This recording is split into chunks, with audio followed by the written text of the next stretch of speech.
O Senhor esteja convosco. Ele está no meio de nós. Proclamação do Evangelho de Jesus Cristo, segundo Lucas. Glória a vós, Senhor. Naquele tempo, Jesus estava ensinando na sinagoga, em dia de sábado. Havia aí uma mulher que fazia 18 anos, estava com um espírito que a tornava doente. Era encurvada, incapaz de endireitar-se. Vendo-a, Jesus chamou-a e lhe disse: mulher, estás livre da tua doença. Jesus colocou as mãos sobre ela e imediatamente a mulher se endireitou e começou a louvar a Deus. O chefe da sinagoga ficou furioso, porque Jesus tinha feito uma cura em dia de sábado. E tomando a palavra, começou a dizer à multidão: existem 6 dias para trabalhar. Vinde então nesses dias para serdes curados, mas não em dia de sábado. O Senhor lhe respondeu: hipócritas, cada um de vós não solta do curral o boi, o jumento, para dar-lhe de beber, mesmo que seja em dia de sábado. Esta filha de Abraão, que Satanás amarrou durante 18 anos, não deveria ser libertada dessa prisão em dia de sábado? Essa resposta envergonhou todos os inimigos de Jesus, e a multidão inteira se alegrava com as maravilhas que ele fazia. Palavra da salvação. Glória a vós, Senhor. Que a palavra de Deus perdoe os nossos pecados. Amém. Estende a tua mão e toca, Senhor. Estende a tua mão e toca. Põe a tua mão e cura. Vem, Senhor, tocar em mim. Preciso tanto ser curado.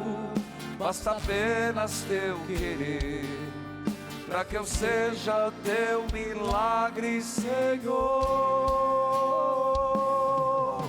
Estende a tua mão e toca.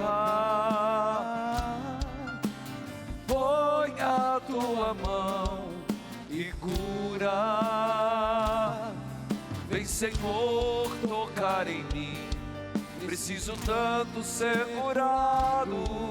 Basta apenas teu querer, para que eu seja teu milagre, Senhor. Filhos queridos, começamos a semana do Evangelho diário, onde nosso Senhor, através de Lucas, o médico, não esqueça, nos fala sobre uma cura de uma mulher que 18 anos estava doente. 18 anos, Lucas diz assim, estava com um espírito que a tornava doente. Era encurvada, incapaz de se endireitar. Mesmo sendo médico, Lucas não descreve detalhes da doença, diz que era um espírito. E aqui não vamos adentrar neste caminho. Não vamos entrar no que muito se escreveu sobre espírito, sobre doença, sobre a forma que era entendida a doença. O fato é, a mulher de 18 anos estava encurvada. O que significava? Significava uma debilidade física. Significava para ela vergonha. Significava para ela um jugo, um peso religioso muito grande. Por quê? Lembre que toda deficiência, toda enfermidade era tido como um castigo. A pessoa fez alguma coisa no tempo de Jesus, não hoje. A doença quer dizer que fez alguma coisa para merecer aquilo. Então, além da dificuldade, da dor nas costas, de não se endireitar, de caminhar curvada, de ser humilhada, de ser tida como, por algum motivo, pecadora, ela foi curada por Jesus. Portanto, 18 anos, fico pensando quantas enfermidades nós queremos resolver em tão poucas orações. Mas seguindo, existe um fato, ela estava na sinagoga. Não obstante o que falavam dela, era uma mulher que rezava. Não obstante o que a criticavam, ela confiava em Deus. Isso é importante. Não importa o que te falam, não importa como te julgam, manter essa confiança no Senhor. Ela estava na sinagoga. Mas havia não era um pormenor, um fato importante que Lucas registra, era sábado. Por que o problema do sábado? Filhos, sábado foi o dia que o Senhor descansou. Deus criou o mundo em 7 dias e descansou no 8º, no sábado. Portanto, havia o chamado Shabat. E esse dia era um dia que não havia consenso. Havia quem interpretava as leis do sábado, eram os rabinos. Havia uns mais abertos, outros mais rígidos. Então as leis eram muitas. E praticamente havia algumas leis básicas, mas muito dependia do rabino. Se podia fazer isso ou podia fazer aquilo. Lembremos que até Nossa Senhora, no dia que Nosso Senhor morreu, foi na sexta. No sábado não fez nada, não foi preparar o corpo. Nossa Senhora, melhor, Maria Madalena e as outras não foram. Sábado era um dia que não se fazia nada, mas se discutia muito. Quantos passos se daria? Há rabinos que diziam tal, rabinos que diziam outro. Gente, era uma coisa, eu não sei como se para nós se fôssemos viver isso. Eram 600 e poucas regras. A gente tinha que andar com um caderninho, né? Para saber o que pode e o que não pode. A gente não lembra, se eu perguntar aqui os 5 mandamentos da igreja. Os mandamentos da lei de Deus, eu espero que pelo menos isso. Mas eu não lembro nem os mandamentos da igreja. Imagina 600 e poucas regras. Então, havia muito conflito. Mas os mais abertos diziam: os animais não podem sofrer. Então, quando você acordar, para que não judie dos animais, deixe eles pastarem. Isso pode. Você ir lá, abrir a porteira, deixar eles comerem, dar água, dar comida. Outros diziam, e aí cada um ia dizendo uma coisa, e tentava um consenso, o que podia, o que não podia. Impressionante. Nosso Senhor sabia disso.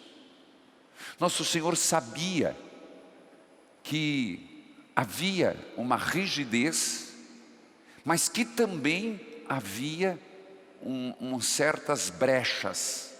Como por exemplo, se teu animal, teu único animal, se tivesse mais não, mas se o único animal caísse num buraco no sábado, você podia ir lá tirar o animal do buraco ou não? Ou deixaria morrer? Os rabinos diziam, se você tem muitos, aquele não vai te fazer falta. Não, não pode. Mas se é o único sustento, vai lá e tira. Entenderam o que está por trás do assunto? Várias especulações, várias interpretações. Pois bem, voltemos ao Evangelho. O problema é o Shabat. Até hoje, meus irmãos, quem viaja para a Terra Santa, quando chega no sábado, sexta para o sábado, se você estiver num hotel, não tem como ficar em outro lugar, você vai ver que tem até os elevadores para nós turistas e os elevadores para os judeus. Eu procuro não entrar, porque você não pode tocar na tecla. Não estou criticando, eu estou explicando. Você não pode tocar eles não podem tocar na tecla. Então ele vai parando andar por andar. O café da manhã é tudo frio, porque não pode ligar o fogo. Bom, Jesus está num sábado desse. E de repente ele vai para a sinagoga e vê uma mulher 18 anos encurvada, doente, sem poder se endireitar. Algumas reflexões mais espiritualizadas, o endireitar-se quer dizer o poder ser digna de si mesmo, o poder parar de olhar para baixo e poder olhar para cima com dignidade. Jesus toma a iniciativa. É impressionante, a mulher não pediu nada, porque aqui podemos interpretar que mais do que curar a mulher, ele queria dar um ensinamento.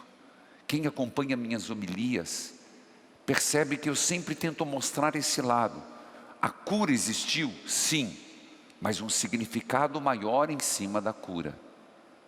E Jesus diz, vendo-a, primeiro, Jesus a viu. Você vai dizer, mas isso é normal? Ora, os outros não a viram?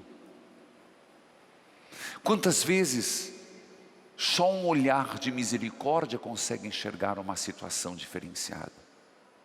Quantas vezes nós passamos por pessoas que estão machucadas e feridas, mas nós estamos tão voltados para os nossos problemas, nos consumindo tanto, e olha, problema consome, preocupações nos consomem, que a gente não consegue ver o outro.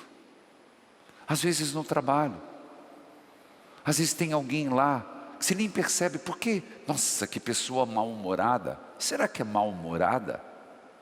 Ou de repente ela está no fundo do poço de uma depressão? Será que aquela pessoa está... Isso no casamento também. Conseguir ver o outro. Ver o outro na sua dor. Ver o outro na sua angústia.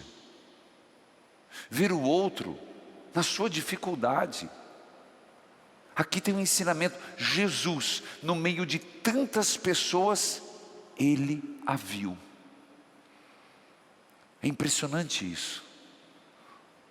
Nós não conseguimos às vezes e precisamos treinar para ver. Precisamos treinar para enxergar.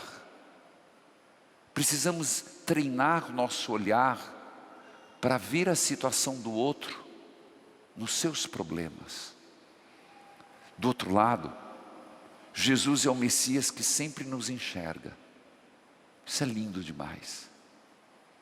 O Senhor nos vê. E nos vê individualmente. O Senhor nos enxerga. A gente pensa que não. Às vezes a gente pensa, eu sou mais um número. Olha quantos milhões de pessoas tem no mundo. Será que Deus me enxerga? Será que eu sou alguma coisa aos olhos de Deus? Sim. Deus enxerga. E Ele quer ajudar. E Ele diz, mulher, chamou-a, vem cá, vem mulher. Estás livre da tua doença. Ô palavra abençoada. Não, apesar que depois eu vou falar do sábado, mas o Senhor que olha para nós e diz, você está livre da sua doença. Você está livre. Deus quer essa liberdade. Deus quer essa vida. Deus quer que nos endireitemos. Deus quer que tenhamos condições de caminhar. Deus quer que deixemos de estar encurvadas. Às vezes é o peso demais. O Senhor quer que a gente tenha condições de se levantar, se endireitar. Mulher, estás livre da tua doença. Jesus colocou as mãos, as duas mãos, e imediatamente a mulher se endireitou. Impressionante. Agora volta ao tema do Shabat. O fariseu, o chefe da sinagoga, ele estava lá e ficou furioso. E começou a dizer: por que você curou no sábado? Tem tantos dias para curar.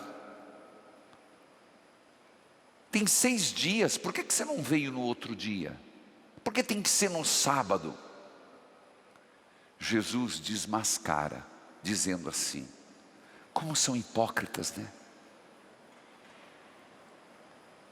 Quando você veio para a sinagoga, antes, você não soltou o boi para ele pastar? Não é concedido a permissão de dar água para o jumento, para ele não passar sede? No fundo o que Jesus está dizendo: espera aí,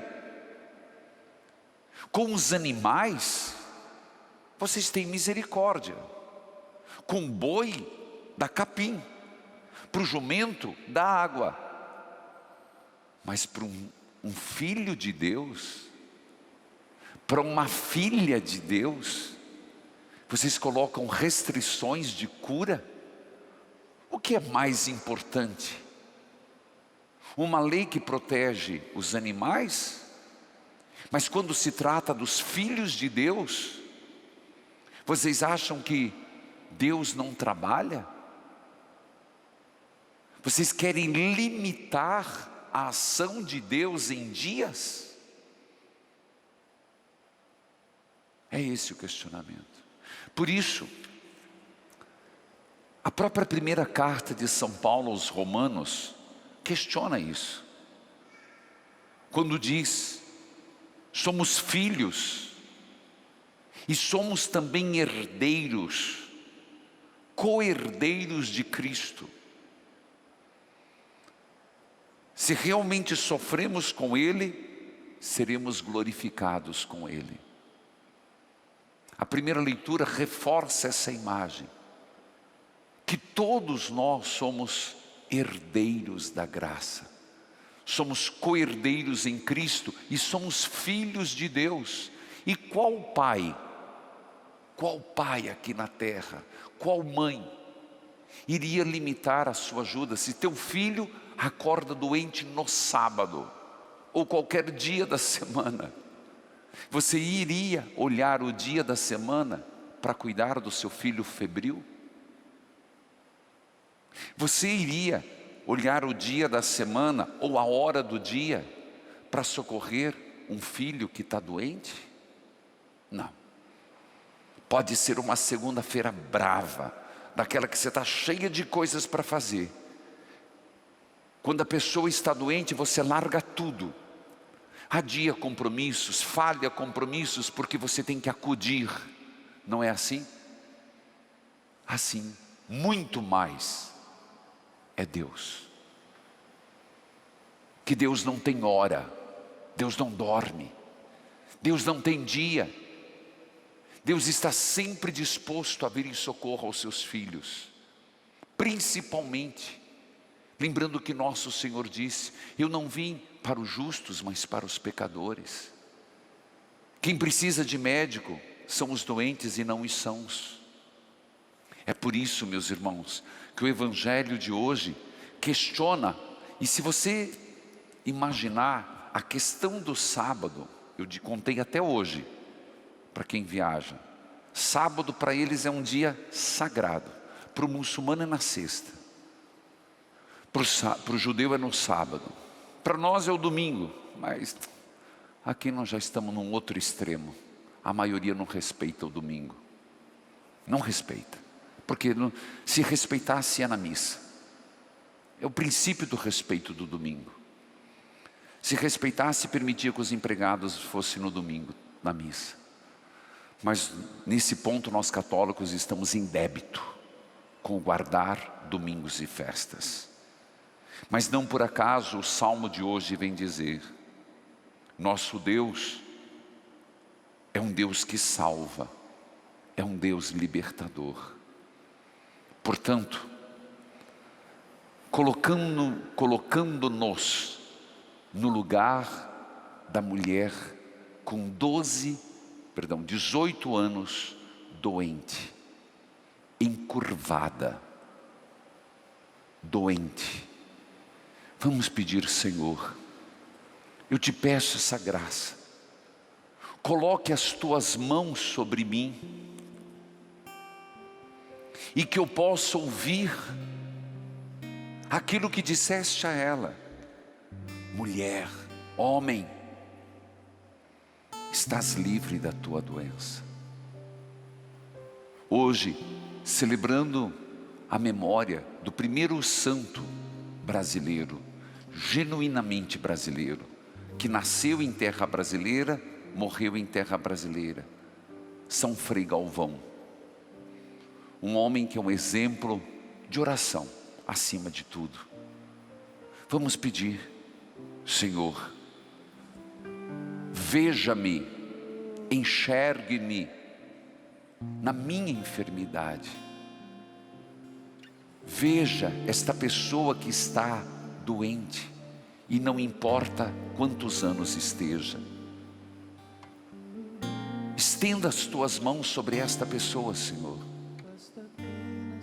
e cure-a da sua doença, cure-a de sua enfermidade. Hoje rezamos pelos falecidos. Eu terminei no rádio o último dia da novena de Santa Teresinha do Menino Jesus.